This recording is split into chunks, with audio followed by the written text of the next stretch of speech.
Now on 105.9 FM and streaming worldwide on the WMAL app. O'Connor and Company. Or Puerto Rico, where I'm in my home state of Delaware, they're good, decent, honorable people. The only garbage I see floating out there is just supporters. You can put half of Trump supporters into what I call the basket of deplorables. Right? The racist, sexist, homophobic, xenophobic, Islamophobic, you name it. You know, Julie, you give them enough time in a campaign, and they're ultimately actually going to tell the truth, these Democrat leaders. That's right. It's good. That's it's right. kind of refreshing, actually, if I may say. We know where we stand. Coming up, we're going to talk to Cal Thomas, and at 7:05, Mark Hemingway. 7:35, Mark Van Meter running for Congress here in Virginia, and then 8:35, Jerry Torres, ditto, running for Congress in Virginia. Larry O'Connor, Julie Gunlock. We're going to be talking quite a bit about Joe Biden, finally, in these final days of the campaign for his running mate to succeed him. He reveals his true colors and what he really thinks about office. I feel the love and unity, though, from over there, which is always nice as well. Kerry Picket is the senior congressional reporter at the Washington Times and has a bit of a blockbuster from a whistleblower about James Comey's FBI. James Comey, remember him? Kerry Picket, always good to talk with you. Thanks for joining us. Hey, thanks for having me, Larry and Julie. So James Comey, it appears, according to your reporting about this whistleblower is revealing that James Comey inserted a couple of honeypot spies. That would be, attractive women, I guess, is the best way to describe it, who are meant to lure unsuspecting men to reveal secrets into the Trump campaign. But this is well before the whole Steele dossier, Papadopoulos in a bar in England, and the, Russian collusion stuff. This is James Comey apparently well before any of the counterterrorism investigation that was started in July of 2016. Is that right? That is absolutely right. I want to make that very clear. Yes, this was pretty much right after Trump announced his campaign, around June 2015. So just maybe, we don't have the exact timeline here, but it was pretty much shortly after Trump announced his campaign, after June 2015. And what's important here, Larry and Julie, is that when James Comey, according to this FBI whistleblower and this protected disclosure that's been sent to the Judiciary Committee, the House Judiciary Committee, he said that James Comey, this is an off the books, operation. And so what that means is that, he didn't put a case number onto it. He didn't put it into any FBI system. And more importantly, Michael Horowitz was never told about it. So it was a totally undercover operation. Michael Horowitz, the Inspector General, who came up with an investigation of Crossfire Hurricane, just in case people don't remember. Exactly. And on top of that, it had nothing to do with targeting anything to do with Russians or anything like that. It was basically what FBI agents or any of us would consider a fishing expedition. See what you can find, see what kind of incriminating evidence that you can find against Trump or any of his campaign staffers. That's what this was all about, according to this particular agent who was also part of this undercover operation. So this particular agent pretty much turned around and said, guess what? I'm going to rat out James Comey. Yeah. What was this? Kerry, this seems to be, was this just Comey acting alone? You say that Deputy Director Dave Bowditch and Paul Abadi, were they aware? It says that you write that they were helping Mr. Comey execute the secret probe, but this does seem to be, was this just sort of Comey's little hobby horse along with a few others? Because it doesn't seem that he had sort of the entire agency involved in this. Well, that is what we are hoping to find out, because the committee now says that they plan to look into this. Because the question here is that did Comey say, okay, guys, Paul Abate and David Bowditch, and Mr. Bowditch is no longer part of the FBI. However, it looks like he brought in Mr. Abate, who is now the deputy director of the FBI, and pretty much said, you guys are going to be involved with this. And the interesting thing here is that if this was a criminal operation, it was a criminal investigation. It was not a counter intel investigation, which was what Crossfire Hurricane ended up being. And so, and it had, and when I was talking to some people about it, they said, well, what was the criminal investigation about? It was about nothing. It was basically looking for something. All right, so let's just summarize this. Donald Trump comes down the escalator at Trump Tower, announces he's running for president, and within weeks, James Comey starts an off-the-books operation inserting spies to infiltrate the Trump campaign and gather information under the guise of a criminal investigation, even though there is no suspected crime. Am I understanding this correctly? Correct. Yeah. That's exactly what it was. So the whistleblower, is the whistleblower one of these operatives? Well, not one of these operatives, no. Okay. But was part of the operation. Okay. Correct. And why do we know, Kerry, and I'm sorry, but why now? Why after all these years, why is the whistleblower coming forward now? That will be more than likely answered when the committee ends up looking more into this.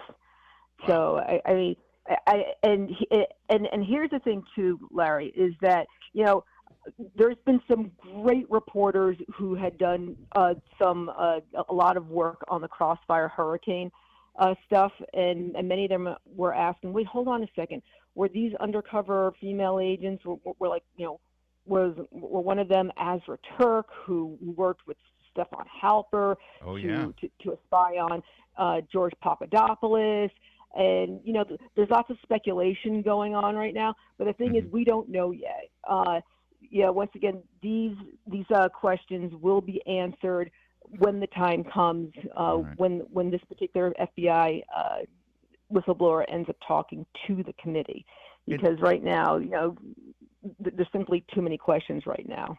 Finally, Kerry, do we know if these honeypots, as we're calling them, these women who were meant to sort of try to chum up to men on the campaign and get some dirt or get some information, did they actually get jobs in the campaign, or were they sort of like in the sort of orbit of some of the people who are working at the higher levels of the campaign?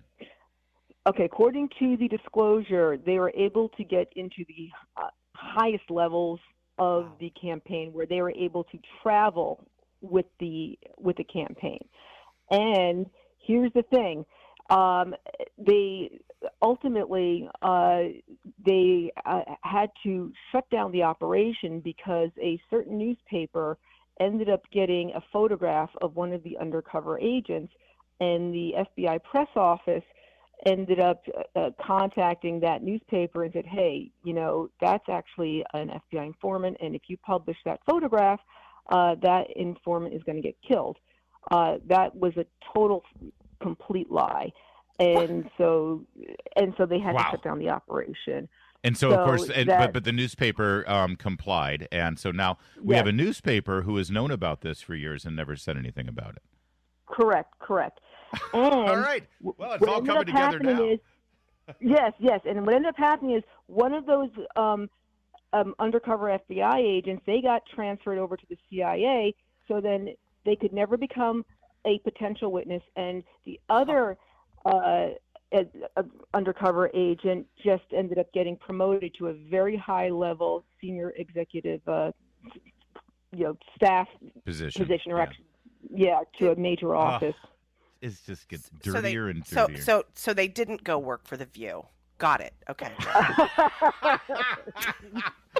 And on that note, Kerry Picket, get back to your shoe leather reporting, and thank you for bringing this little gem to us. Sure, we really thank you, Kerry. It's like we have the same brain. Can't help it. It's 6:15 WMAL traffic and weather. Honestly, aren't you going through? Honestly, your mind? I was thinking. Yes, the whole time. All of the women who worked on the Trump campaign at the very beginning. Yesterday, before her speech on the ellipse that everyone is now ignoring because Joe Biden called all Trump supporters garbage, but before that big speech, her big closing argument, Kamala Harris sat down and did sort of a round robin of interviews with local reporters from cities in swing states and battleground states. And, well, we once again had the answer to the burning question, why won't she do more interviews? Every single time she does, she steps in it. Here, let's start with this one, cut 10. I can't believe this is real. She's like the AI candidate, you know? Take a listen to this when asked, again, a standard question by the local WDTV. That might be from Detroit. I'm not sure. This is a local station in Detroit, Michigan, asking the question that she should have been able to answer from the first day of her campaign, which is, people are struggling because of the cost of living. What are you going to do? Listen. What's your message to Michigan voters in terms of the economy? We have auto workers who are being laid off and those who fear that they might be laid off. The average person can't afford groceries or their rent. And recent polls in Michigan show that Michigan voters believe that Donald Trump would do a better job with handling the economy and bringing jobs back. What do you say to that? Well, let's start with this. I come from the middle class, and I'll never forget where I come from. My mother worked very hard. She, by the time I was a teenager, was able to save up for our first home. And I understand. She did it. She did it can't again. help She did herself. the thing. She did that thing. How on earth is, after all of these months, does she not know how much she gets made fun of for this? Does she not know? She did the thing. And how, it's not genuine. It doesn't seem genuine. Nobody believes. No one that you were believes just some, middle class kid, especially when J.D. Vance is actually a much better representation of someone who grew up very poor and struggling. Lower class. And yes. And I mean, it's so revealing what a liar she is. And just how tone deaf she is. That this is the thing that people have been making fun of her about for weeks now. Well, let's start with this. I come from the middle class, and it's like this is a meme out there that, like, you ask her any question. Well, first of all, I come from the middle class. We've been doing it to each other as a joke. Right. It really does tell you also that she is surrounded by sycophants who don't really tell her what she needs to hear. These are people who sort of, first of all, I don't think she has very bright staff. I think she surrounds herself with kind of dimwits who stroke her ego. We know that most of her staff quits. Okay. Yeah. She has incredible turnover. And I think what she's left with are people who, again, just stroke her ego. They suck up to her and don't tell her, don't give her what she needs to hear. It's just amazing. I come from the middle class. All right, so then she now let's turn to Milwaukee, WISN in Wisconsin. This reporter is like, okay, you're about to give this speech. You were asked the question, do you think he's a fascist? You said yes. Are you going to call him a fascist in the speech tonight? Listen to this, cut 11. Will you explicitly call him a fascist tonight? I think what's most important is recognizing that his approach is not in the best interest of America's prosperity or security. Will you say that this evening? That he's a fascist? I have said what I have to say, which is he is dangerous and unfit and increasingly unstable and unhinged, and the American people deserve better. There you go. So here's the problem. She's stuck on her own rhetoric, right? Yes, but you can tell they're looking at the polling. The polling showed that message, that fascist message, isn't working. Well, and then she's challenged on her running mate, Tim Walz, not unlike Joe Biden, who last night, as President of the United States, called each and every Trump supporter garbage. At the same time, Tim Walz, while sitting in a basement playing a video game with Alexandria Ocasio-Cortez, has called every Trump supporter a Nazi, or at least everyone who went to the rally in New York a Nazi, so she's challenged on that. I talked with Governor Walz yesterday. Okay. He compared Trump's rally on Sunday to that of one of the Nazi rallies in the 30s at Madison Square Garden. Do you compare that? Do you find that a similar comparison? Listen, this election is in 7 days, and I think the American people have a very clear choice. And on the one hand, you have Donald Trump, who is constantly fanning the flames of division and hate. What? Who is trying to have the American people point their fingers at each other. or my leadership, which is founded on a lived and experience that the vast majority of us have more in common than what separates us. So the question was, your running mate just called people Nazis, and her answer is, that Donald Trump is constantly pointing his finger at people and trying to divide us. No, the question was, your running mate just called people. Projection. We keep talking about this projection. They do the thing they accuse their opponents of doing. But these interviews it was Detroit, Michigan, and Milwaukee, Wisconsin, and these are meant to sort of, make the final case in these battleground states in the final days here. And she is stuck having to answer to her own failed campaign and her own failed policies. And she's got nothing, and she's not good at this. And I hate to say it, if you've got friends who are Democrats who are right now, it's like, this is why we have a primary. This is why candidates are tested beforehand. And maybe they won't do this whole thing again. Maybe they won't do this thing where they just hand the nomination to someone and coronate her and expect her to be good. It's 6:24. Now on 105.9 FM and streaming worldwide on the WMAL app. O'Connor and Company.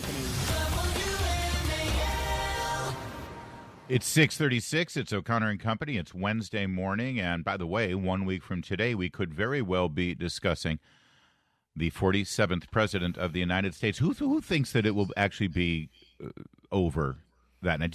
Are you leaning like at midnight Tuesday night? We'll know. Do you think?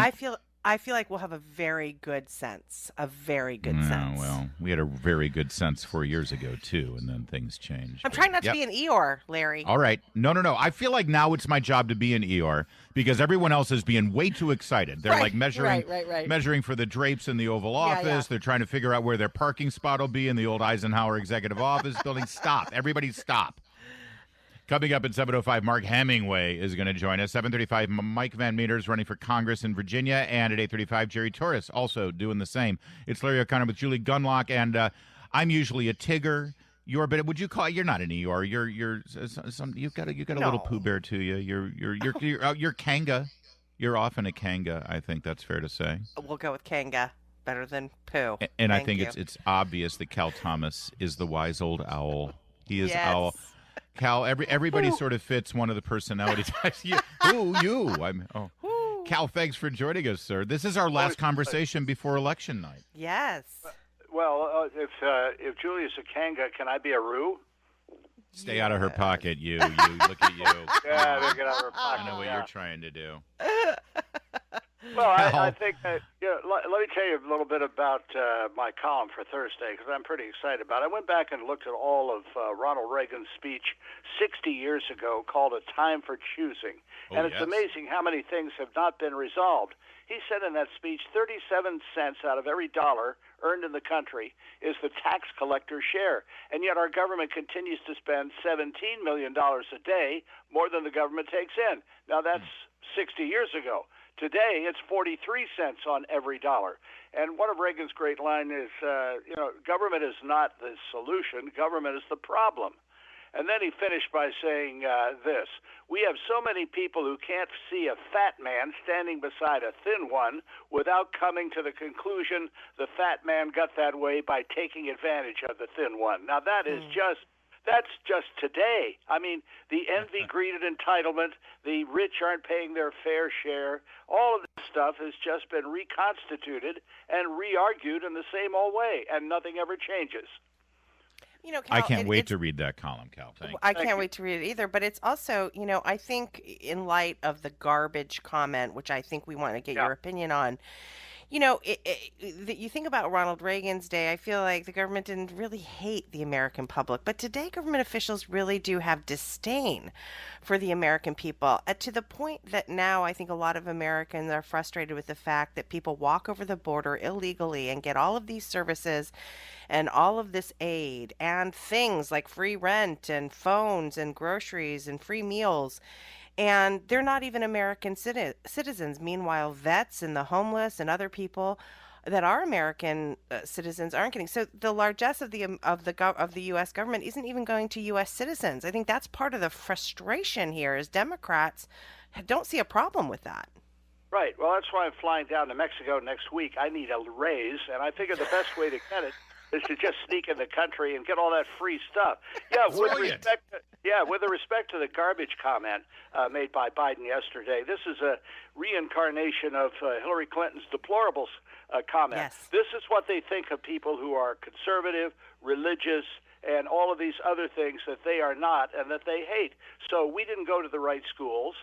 We don't believe in the things they believe in. We're not for killing babies at any point in pregnancy. And so therefore we must be ignorant rubes wearing bib overalls, driving pickup trucks with bumper stickers say they'll get my gun when they pull my cold dead hands off the trigger, and this is their attitude toward us, and that's why Donald Trump's candidacy is being fueled by a lot of these people. They're tired of having to pay taxes and have their businesses regulated, and then being told they're garbage and less than nothing. Yep.